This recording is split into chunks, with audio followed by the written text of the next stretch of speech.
Hola, ¿qué tal amigos? Mi nombre es César OTG. Les cuento que aún estoy preparando la segunda parte de la historia de Marvel, así que esperar. Recuerden que nos hemos quedado en 1938 y en 1938 va a ocurrir un hecho importante que va a cambiar la historia de los cómics de superhéroes, la creación de Superman. Pero todavía esperemos hasta llegar hasta ese punto. Ahora con este video te quería contar un poco de manera informal, un poco más de la vida de Martin Goodman, de lo que se cuece detrás de la historia de un gran personaje como él, cómo es que logró amasar su imperio, algunos cuantos chismes, algunos cuantos datos que pueden ser otros falsos. ¿Qué se habla de él, por ejemplo, de Martin Goodman, de cuál es su persona, cuál es su temperamento, desde el punto de vista de su abogado, desde el punto de vista de la gente que trabaja con él? ¿Es un explotador, es un creativo o simplemente es alguien que quería amasar fortuna o simplemente fue un monstruo? Una persona con muchos matices, pero empecemos. Primero que él en algunas entrevistas cuando él está vivo, porque él fallece en 1992, él señala que él iba a viajar en el Hindenburg, este dirigible que se incendia en Nueva Jersey en 1937 y que iba a viajar a Europa. Él señala que felizmente él con su esposa iba a viajar y finalmente como los asientos estaban separados, no logró viajar.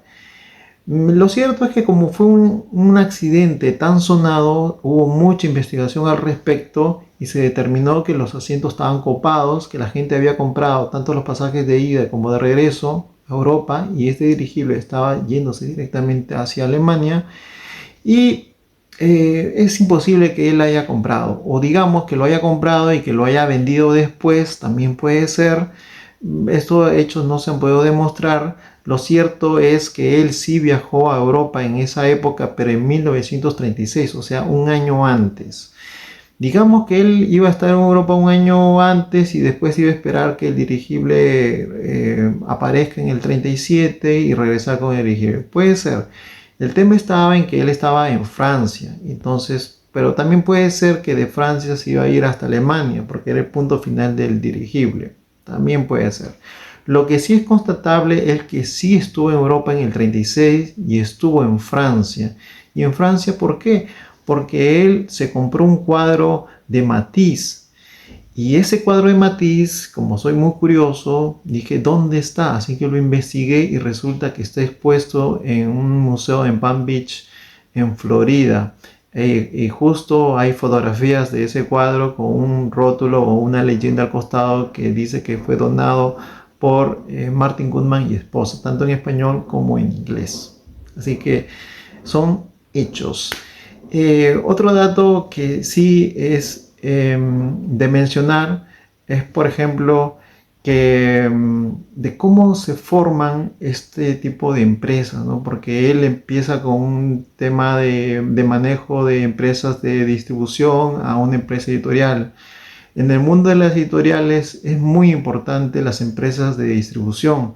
¿Cuál es la diferencia? A pesar que puede ser un tema muy sencillo, puede resultar algo complejo para la gente que recién está metida en el tema de lo que son los cómics, las historietas, el mundo editorial, las publicaciones, los libros, los cuentos, los cómics. Una editorial es una empresa donde trabajan los escritores, los dibujantes, los editores, donde crean el material que va a salir a la venta, y las empresas que se encargan de la distribución efectivamente hacen eso, distribuir el material en diferentes puntos, pero también se encargan de almacenar ese material y también se encargan de ver varios puntos de ventas. Son empresas muy importantes. ¿Y por qué les menciono esta diferencia? Porque precisamente Martin Goodman en 1924 va a empezar a trabajar en una empresa de distribución. Ahí va a conocer a diferentes personas que finalmente, cuando van a renunciar a estas empresas de distribución, van a formar sus propias editoriales. Unos van a formar finalmente a través de varias fusiones la National Comics, que se va a convertir en la DC Comics, y él va a formar, por ejemplo, Marvel Comics. Pero antes de esto, cabe mencionar que ocurrieron muchas cosas, porque mucho se le cuestiona a Martin Goodman si es que él tenía talentos o si solamente era una persona que estaba hambrienta de poder y de dinero, si le gustaba, si no le gustaba la calidad, o incluso se le cuestiona mucho a Marvel que, que es prácticamente Martin Goodman, porque ese es el cimiento, el corazón de lo que vendría a ser Marvel, si solamente se encarga de copiarse. Que incluso eso Stan Lee también lo ha mencionado en varias entrevistas cuando vivía. Pero ¿cómo empieza todo este juego de poder? Porque incluso va a haber su lado oscuro, porque la mafia también va a estar metido en estos grandes empresas de distribución, de editoriales, de igual manera. Porque resulta que en 1920 va a ocurrir hechos importantes que van a cambiar también la historia de las distribuciones y las editoriales por consiguiente, y los Estados Unidos. Pero antes de contarte ese pequeño detalle, te voy a contar, vamos a irnos un poco más atrás, bastante más atrás, a 1860, cuando dos grandes poderosos como Vanderbilt, Rockefeller estaban peleando por quién tiene más poder, quién tiene más dinero, uno con las locomotoras, el otro con el tema de la distribución de petróleo. Lo cierto es que estas grandes peleas va a facilitar los medios de comunicación en Estados Unidos, van a ser mejorados. Y una persona, por ejemplo, una persona llamada Sinclair Toucey va a decir, bien, los medios de comunicación se están mejorando, ¿y qué pasa si yo pongo almacenes en cada centro ferroviario? Y entonces es así como en 1864 él forma su primera empresa de distribución, llamada la American News Company. Esta empresa, a pesar que es pequeñísima, para los años 50 va a bordear, por así decirlo, el monopolio en Estados Unidos. Y le digo por así decirlo porque va a luchar para decir que no es un monopolio cuando realmente sí era un monopolio. Incluso va a afectar a Martin Goodman cuando Martin Goodman va a elegirlo como distribuidor y al año siguiente lo cierra. Entonces, pero antes de llegar a eso, vamos avanzando. En 1864 él forma la American News Company. Luego ocurre un hecho que va a cambiar también en la esfera del negocio en Estados Unidos, lo que es la ley antimonopolio, pero no para este tipo de empresas, sino para los grandes que estaban apoderándose de Estados Unidos. Pero esta ley va a ser importante. Pero vamos a avanzar el tiempo hasta 1919, donde va a aparecer una figura importante que va a tener bastante influencia en esta compañía de distribución, la American New Company, y me estoy refiriendo a William Randolph Hearst, que este poderosísimo tipo, un millonario, un empresario que tiene su imperio de los medios de comunicación escrita, que ha sido reflejado en la película de Ciudadano Kane, que incluso él quiso parar esta película porque por más que se decía que él no era, él decía sí soy yo y no me van a engañar, era él. Él comienza a controlar por diferentes medios, a través de sindicatos, a través de la junta de directores, a través de la junta de editores, la manera de cómo se distribuían los medios de comunicación en Estados Unidos. 1919. Para 1920 va a ocurrir un hecho que también va a cambiar los Estados Unidos, que es la ley seca. Se prohíbe la distribución del alcohol.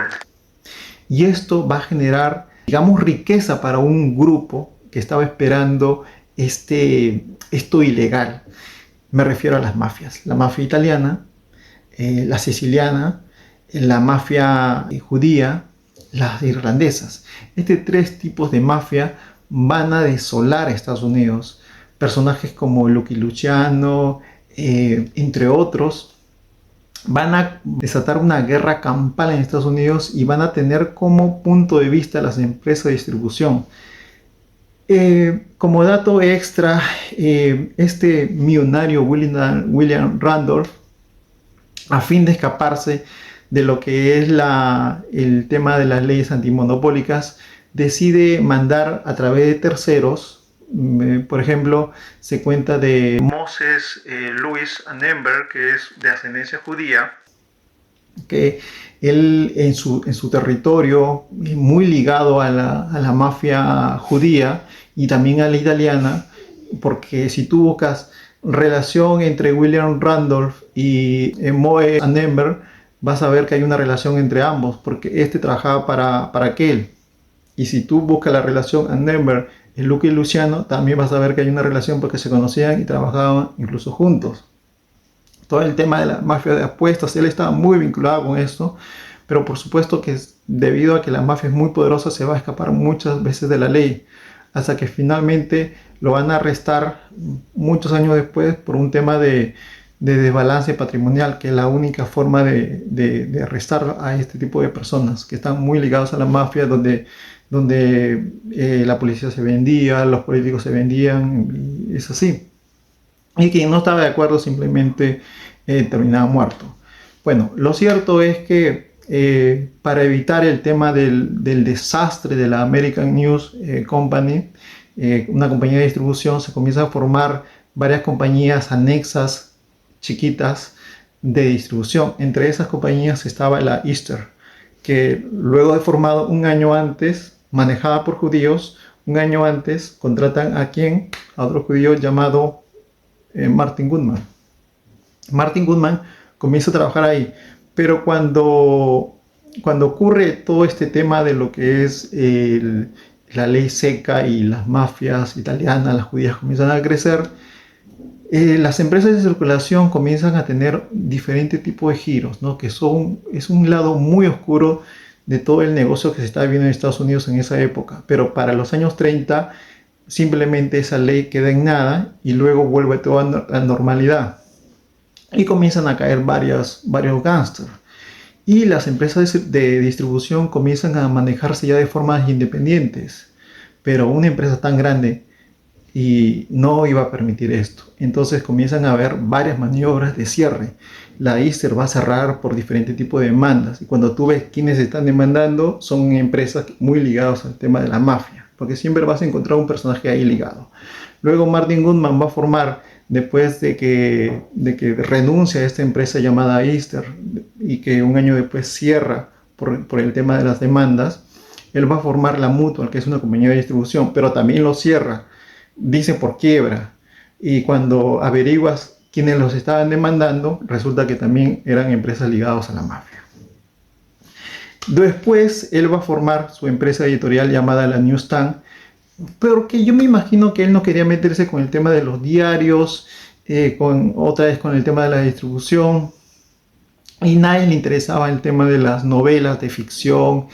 Y aquí viene una gran pregunta de cuál es la constancia de Martin Goodman en el hecho de mantener una empresa, porque él comienza a escribir, no, digamos, él no escribe, sino a publicar diferentes tipos de historias, desde novelas, ficciones, terror, ciencia ficción, deporte.